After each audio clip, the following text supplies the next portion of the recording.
No, the engine cut. The engine stopped. It's going again. Tell me what's happening. You can go ahead, continue, keep going. What was it? Let me know. And we need driver default alpha 5-6 on. 5-6 on. Everything should be fine now. Again. There's a cut with the engine. We are trying to solve it. We think with the reg we should be fine. So the problem seems solved now. Continue as normal. Hamilton is starting to have some blisters. Hamilton behind with DRS. Tires are okay for plan B.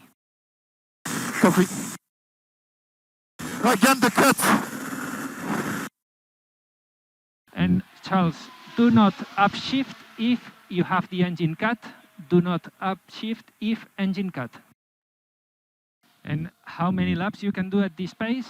32.0. For now, I don't see any drop off. Copy. And continue like this. You are doing a good job.